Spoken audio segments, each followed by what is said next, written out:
the Titans have a couple of starting spots open on the defense. I'll tell you who should fill them. We're going to discuss that and more on today's edition of the Locked On Titans podcast. Let's get it. You are Locked On Titans, your daily Tennessee Titans podcast, part of the Locked On Podcast Network, your team every day.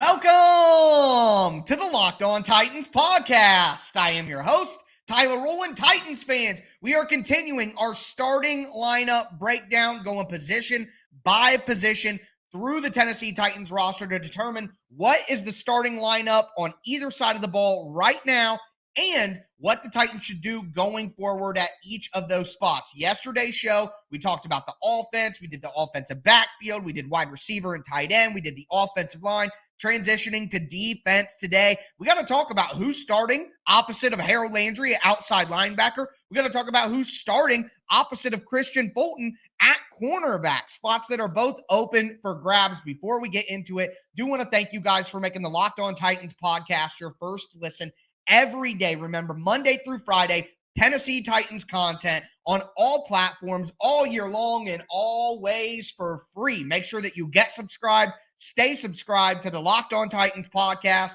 part of the Locked On Podcast Network, where it's your team every day. We're going to dive right in here to the defense, and I wanted to start with what I thought was the most interesting group of them all, and that is the linebackers. So we're going to talk inside linebacker. We're going to talk edge rusher, outside linebacker. I prefer to call it edge, but some people still like the traditional positions of defense. Either way, we got to talk about outside linebacker first because Harold Landry is coming back from the ACL tear. Hopefully, I know that conventional wisdom is it usually takes a full calendar year before somebody is back from an ACL tear, even if they're able to come back and play prior to that. Hopefully, with Landry having his ACL tear take place before the season even started last year, man, that sucked. I remember that news. I can still remember where I was when I looked at my phone and saw Adam Schefter break that news. Awful. The worst thing that you want right before a season is about to kick off and right when the hype is at the highest for the fan base. The last thing you want is one of your most important players to tear their ACL. So hopefully the Titans don't have to deal with that this year. And hopefully because of when it happened, Landry can come back and be at least close to 100% of himself. So Landry is solidified at one edge rusher spot. On the other side is where things get interesting because the Titans have Rashad Weaver, and up until free agency, that would have been my pick. Hey, it's going to be Landry on one side, Weaver on the other. But the Titans went out in free agency and signed Arden Key. He definitely has the ability to be a starter in the NFL. Now, his last two stints with San Francisco and then with Jacksonville, he was a rotational player. He wasn't the starting edge rusher. He was a guy who came off the bench for those teams and were a part of that pass rush rotation. Well, with that in mind, I am putting Rashad Weaver as the starter for the Titans at edge across from Harold Landry. I think we talk about starter, we're talking about the very first play. All right. To me, the conversation about starter is watered down when you have a team like the Titans who does so much with their rotation. But in this instance, I think that Weaver should be starting opposite of Harold Landry, and I see him more as the early down edge rusher.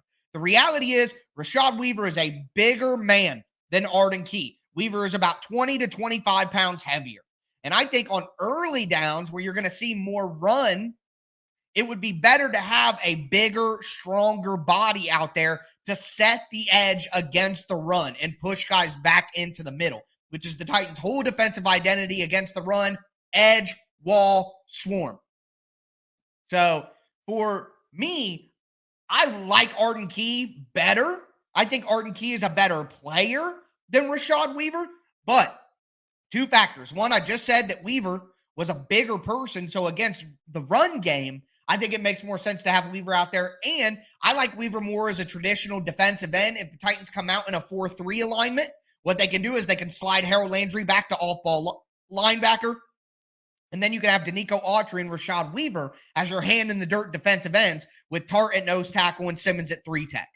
So I love if you have the starting inside linebackers in 2 spots, you can run a 3-4, you can run a 4-3, you can change your formation on defense based on what the offensive formation and personnel groupings are. I think Weaver gives you more ability to do that. And Arden Key, like I mentioned, revived his career by being a rotation guy coming off the bench. So keep him in that role. Don't take him out of what has got his career back on track. Let Arden Key play a ton. Arden Key was probably going to play more snaps in a game than Weaver. But let Key come in passing down situations. Let Key come in on second and longs. And let him get after the quarterback and let him keep his stamina so that he can be that energizer bunny that he called himself in his press conference and that we've seen on tape. Mike Vrabel, Rand Carthon both talked about juice, energy with Arden Key. Let him be at 10 with that energy and juice all game long by not having him be a starter and being out there to have to deal with the run game and all of that. Let him be what he's done so well the last 2 years and be a rotational pass rusher that can even play more snaps than Rashad Weaver at the end of the day. So I like Weaver and Landry on the outsides with Arden Key rotating in consistently as that rotational pass rusher, that third guy. I think that's a great rotation for the Titans. And, of course, Danico Autry could even kick out and play a little outside linebacker if the Titans are in a pinch. At inside linebacker, you got Azeez Al-Shaair, who's going to be a starter for the Titans. But that next starting spot is really where things get interesting. Right now, I think the leader in the clubhouse is Monty Rice. You'd have Monty Rice and Azeez next to each other, with Azeez Al-Shaair being the top linebacker and Monty Rice moving in. At the end of the day, Luke Gifford, to me, you could be as excited as you want, but he's a special teams player. Jack Gibbons, maybe, but he was an undrafted free agent rookie last year. I'm not counting on him to overtake Monty Rice. And then you have Chance Campbell, but Campbell didn't play a single snap last year because of injury. So hard to know what you're going to get from a 6th-round rookie. I think the Titans probably draft a linebacker late in the draft. Rand Carthon has had success with that in his career, so maybe that person comes in, competes. But barring a significant signing or a trade that we don't see coming right now, to me, it's Monty Rice and Azeez Al-Shaair as the starting inside linebackers for the Titans. But with that in mind, we are going to move forward to the secondary on defense. And I got an interesting take on what the Titans should do at cornerback and who their starters should be. Before we get into that, though, do want to let you know that today's edition of the Locked On Titans podcast is brought to you by Built Bar. Built Bars are the best tasting protein bars in the galaxy.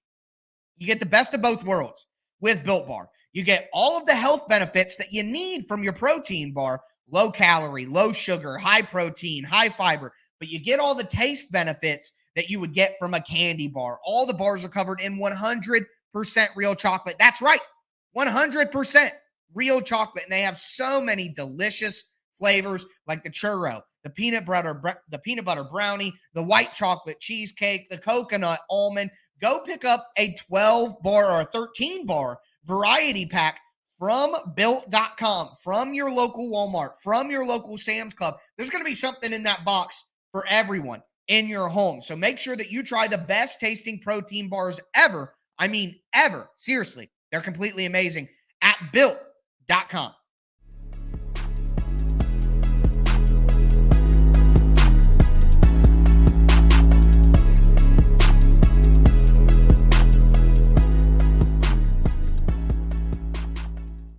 Titans fans, let's continue today's edition of the Locked On Titans podcast. We're breaking down the starting lineup for the Titans on the defensive side of the ball. We just talked about outside linebacker and inside linebacker. Now I want to move to the secondary on defense. We're going to finish off the show with the interior defensive line for the Titans and special teams, which is an important phase of the game as well.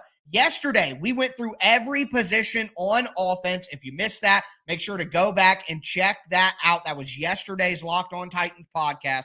do want to thank you guys again for making the Locked On Titans podcast your first listen every day, Monday through Friday. Tennessee Titans content on all platforms all year round and always for free. Get subscribed and stay subscribed to the Locked On Titans podcast. Throw a thumbs up on the video right now as well. It really helps to support the channel. I appreciate you guys. The show is free. All I ask for in return is the press of a button. But diving back in to our starting lineup breakdown here at cornerback.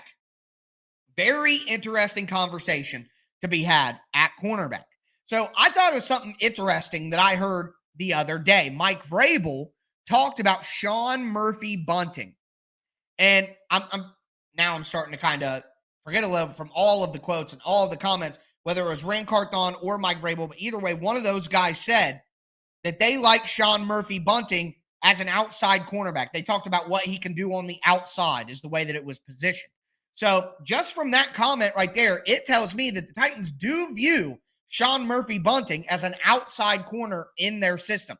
SMB has played inside. He's played outside, so I could see how there could be a conversation there. But at 6'1", with long arms, I think he makes the most sense on the outside for the Titans. So with that being said, to me, the starting cornerbacks, and I'm going to do a three cornerback starting group, just like I did with wide receiver, three corners, because the Titans played 60 to 70% of their defense in nickel anyways, with 5 defensive backs on the field.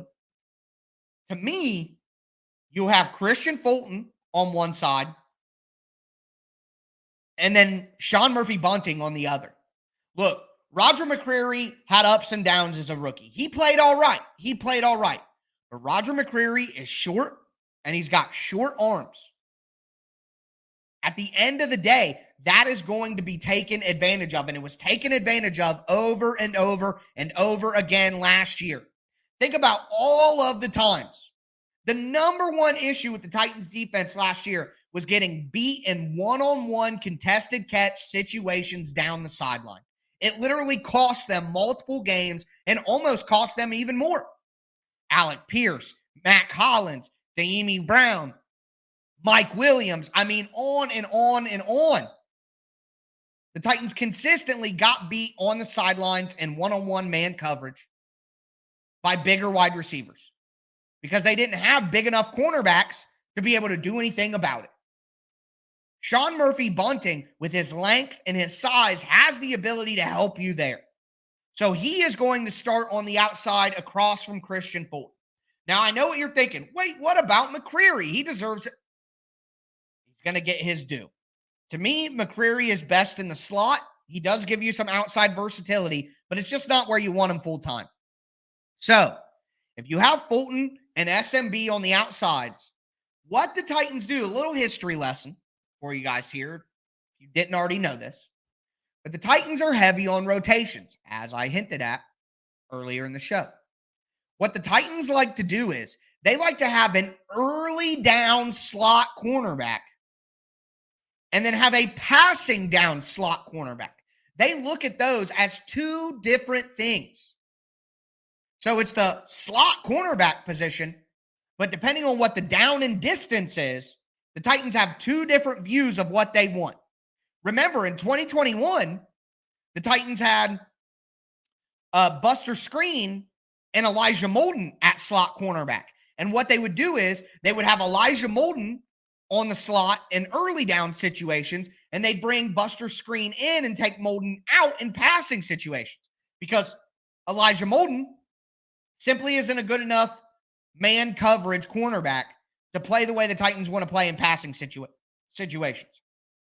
But Elijah Molden, because of his physicality, his intelligence, he's so good as almost a pseudo linebacker, where the Titans are a nickel defense with 2 linebackers, 4 defensive linemen, and 5 defensive backs. But they'll take that slot cornerback and bring him in like he's an outside linebacker. You got to have a cornerback who is physical and tough and smart enough to do that. And Elijah Molden is when he's healthy. So what I see is Fulton and Murphy Bunting on the outsides, McCreary on early downs as the slot corner, and then when it's a passing down, second and long, third down, Then you bring in Roger McCreary to be your passing down slot cornerback. That's what I see happening for the Titans at corner. That's what I would project for them right now, with the draft still ahead of us, of course. As for safety, not really a conversation to be had here, right?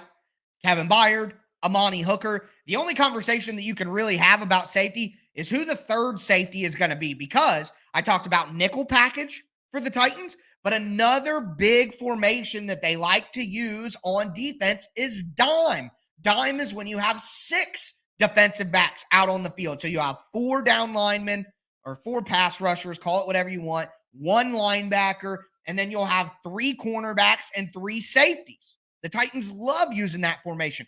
Go all the way back to Dane Cruikshank as the tight end stopper.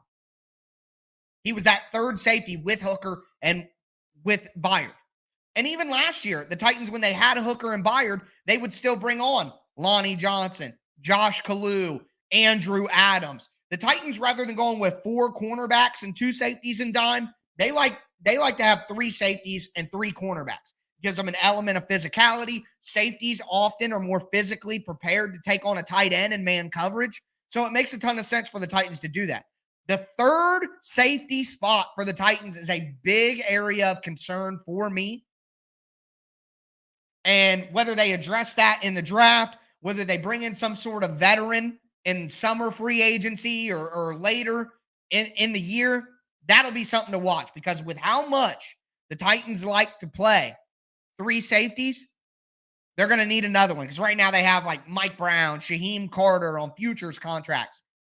Those guys aren't NFL level players. So the Titans need probably 2. I'm going to say 2. The Titans need 2 additions at safety before the season gets here that can actually play, because they use that third safety a lot, and that fourth safety is always a major contributor on special teams. So that's where the Titans are at with the secondary. We're going to move forward to the interior defensive line and to the special teams groupings. Before we get into that, though, do want to let you know that today's episode is brought to you by FanDuel. Look, the Final Four is here. The NBA is going into the playoffs. There is no better time to join FanDuel, America's #1 sportsbook. Right now, FanDuel customers, new customers, can get a no-sweat first bet up to $1,000. That's $1,000 back in bonus bets, even if your first bet doesn't win. Just go to FanDuel.com/lockedon. Sign up today to claim your no-sweat first bet. You can wager on everything from the money line to point spreads to how many points a guy is going to score, how many threes a guy is going to make. It's all on the app, and the app is safe, secure, and super easy to use. Don't miss your shot at a no-sweat first bet up to $1,000 when you join FanDuel today. Just go to FanDuel.com/lockedon to sign up. Make every moment more with FanDuel.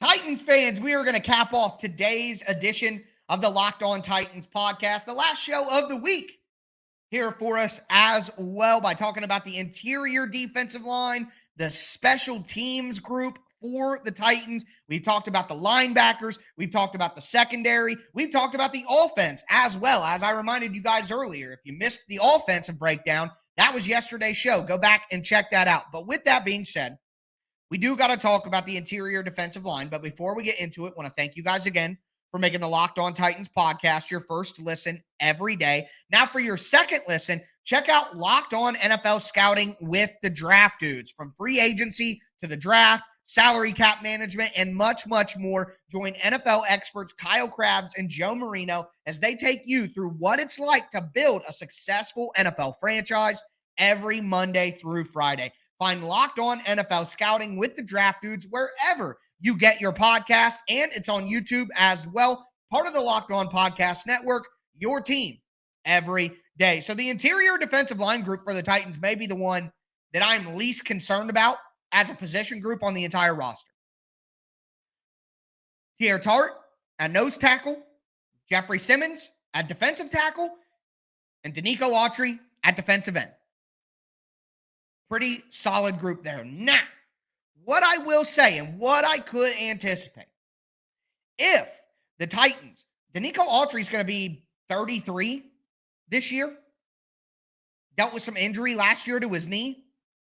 If the Titans want to start to decrease the workload on Danico Autry, one way that they could easily do it is to put Rashad Weaver into the Danico Autry role, have Arden Key started outside linebacker. So Danico Autry wouldn't be in the starting lineup at all. Then Danico Autry could come in certain packages, obviously in rushing situations. He would be basically the rotation player that I talked about you could be with Arden Key. And with his age, with his experience, with the wear and tear on the tires, the tread on the tires is more adequate way to put it. It could make a lot of sense for Autry to take a back seat, go into being a role player who, when the Titans want to use certain alignments against certain teams, he can be a starter. When the Titans, obviously, like I said, get in pass rushing situations, he would come in, rush from the interior next to Jeffrey Simmons, take advantage of those one-on-one matchups that he's been able to win consistently since joining the Titans. I could see a scenario where it's Tart at nose tackle, Simmons at defensive tackle, and then Weaver at defensive end with Landry and Key on the outsides to give the elder statesman, Danico Autry, the rotation and the rest that he needs to make it through an entire season and play his best while he's doing it. So that could work for me. I think that could make a ton of sense. On special teams, you have Ryan Stonehouse. He's a stone and house. Fantastic. Best punter, second best punter, third best punter, top 5 punter, whatever you want to put him at. The Titans got an absolute stud in Ryan Stonehouse. So good to go. Hopefully punter is good to go for a decade. Long snapper, Morgan Cox, re-signed. Good to go. If you've never heard of Morgan Cox, great. That's great for a long snapper. They should never be heard from, and that's how you know they're doing a great job. And Morgan Cox is absolutely excellent, okay? But outside of that, kicker? I mean, Mike Vrabel said the other day that Caleb Shudak is going to be there. They might bring in a young guy to compete with him. They could bring Randy Bullock back maybe to compete, which I would be fine with. But either way, that's an unsettled position. So right now it's Caleb Shudak, however you want to say it. I've heard it pronounced both ways. What I try to do is I try to go back and look at guys' old games and see if I can hear how their name is pronounced if I don't know and I can't find it on Google. And I've had somebody tell me in the comments that it's Shudak. Everyone has told me different things. So, Caleb, reach out. Let me know for certain, all right? But either way, right now he's penciled in as the starting kicker. What's more concerning to me, though, because that'll figure itself out. What's more concerning to me, though, is the kick returners. Who's returning kickoffs right now? Racey McMath? Hassan Haskins? I mean, the Titans need to find a more dynamic kickoff returner. I saw what Jamal Agnew did for the Jaguars last year, and to not have a guy like that, or to not be in constant search of a guy like that, it just sets your team back. The Titans maybe weren't bad on special teams last year, but they didn't create a lot of explosive plays. Look, punt returner, I'll give Kyle Phillips another try there. Kyle Phillips deserves another shot at punt returner. But Phillips isn't a kick returner. Like on kickoffs, I don't think that's where he's best suited. So they need a guy who can come in and really give them something there. Right now, I'd say Racey McMath is the starter at kick returner, with Kyle Phillips as the starter at punt returner, but that's definitely something to monitor going forward because the Titans don't really have somebody who I feel confident in that spot. But with that being said, that is going to do it for today's show. Full transparency, guys. Right now, I got a cool drink in my hand in the middle of the Atlantic Ocean, headed to the Caribbean, another pronunciation, snafu that I'm not 100% sure of. But hope you guys enjoyed the week of shows. I am on vacation right now, but I wanted to make sure You never had to go without your Locked On Titans podcast. So there will be a little quirk in the scheduling starting next week. I'll have your show out on Sunday night for YouTube, Monday morning for my commuters. There won't be a show on Monday evening for YouTube or on Tuesday morning for commuters. That'll come later in the day on Tuesday. I'll have Tuesday night, Wednesday night, Thursday night, Friday night. I'm going to be on a plane on Monday. I'm not going to be able to record like I normally do and have it out to you like I normally do. But I will be back on Tuesday, and I will have 5 episodes for you guys next week. So despite taking a 5 to 6 day vacation, you will never go without your Locked On Titans podcast. So little pat on the back for me getting the work done, baby. I'm a grinder out here. But anyway, that's going to do it for me today, folks. As always, I am your host, Tyler Rowland, and this